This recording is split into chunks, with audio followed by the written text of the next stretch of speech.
Voici la seconde vidéo du chapitre opération sur les fractions du programme de 4e. Dans cette vidéo, nous allons voir comment additionner ou soustraire des fractions. Commençons par un rappel de 6e. Je souhaite additionner 3 vingtièmes et 5 vingtièmes. Je peux utiliser la notion de partage en construisant un tableau de 20 cases. Je vais commencer par colorier 3 cases sur 20, puis ensuite 5 cases sur 20, sans repasser sur la partie déjà coloriée.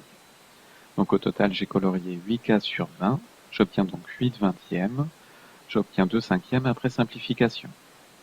J'aurais pu utiliser la règle vue en 6e. Pour additionner deux fractions ayant le même dénominateur, je garde le dénominateur, j'additionne le numérateur. Par exemple, pour calculer 14 vingtièmes plus 11 vingtièmes, je garde le dénominateur 20, j'additionne 14 plus 11, j'obtiens 25 vingtièmes, qui est égal à 5 quarts après simplification. Je peux également utiliser la calculatrice. Pour cela, je vais utiliser la touche suivante. Attention, elle peut être différente selon les calculatrices. Vous pouvez avoir par exemple une barre de fractions avec deux rectangles au lieu des lettres N et D. Je tape donc 14 vingtièmes plus 11 vingtièmes. J'obtiens 25 vingtièmes. Certaines calculatrices simplifient directement la fraction. Ici, j'utilise la touche simple comme simplification pour obtenir 5 quarts. Second rappel, je souhaite additionner 3 quarts et 3 vingtièmes. Dans ce cas-là, c'est une méthode vue en 5e.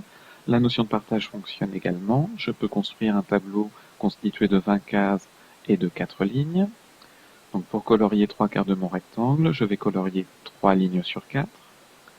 Je colorie ensuite 3 cases sur 20 sans repasser sur la partie déjà coloriée. J'ai donc colorié au total 18 cases sur 20. Ma somme est donc égale à 18 vingtièmes. Pour additionner des fractions avec des dénominateurs multiples l'un de l'autre, j'utilise la fraction avec le petit dénominateur, ici 3 quarts, et je cherche une fraction égale avec le dénominateur de l'autre. Donc je cherche une fraction égale à 3 quarts avec un dénominateur égal à 20. Pour passer de 4 à 20, je multiplie par 5. J'obtiens donc 15 vingtièmes, qui est égal à 3 quarts. Je remplace donc 3 quarts par 15 vingtièmes. Je peux ensuite terminer le calcul pour obtenir 18 vingtièmes. Je simplifie, j'obtiens 9 dixièmes.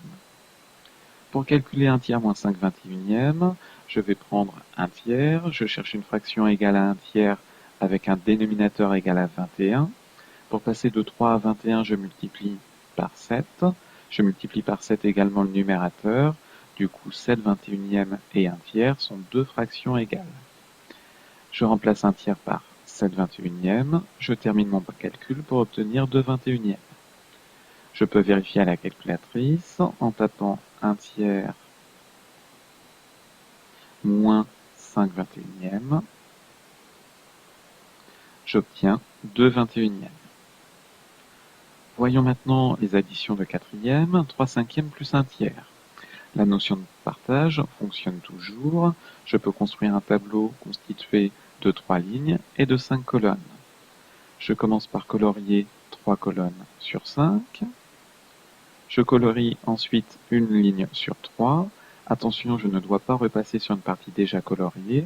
Une ligne est composée de 5 cases, donc je vais colorier 5 cases blanches. J'ai colorié au total 14 cases sur 15, donc 3 cinquièmes plus 1 tiers est égal à 14 quinzièmes. Pour additionner 3 cinquièmes plus 1 tiers, je peux donc utiliser la notion de partage. Nous allons voir une seconde méthode. Donc je regarde mes deux dénominateurs, ils sont différents, ils ne sont pas multiples l'un de l'autre. Je vais donc écrire la table de 5 et la table de 3.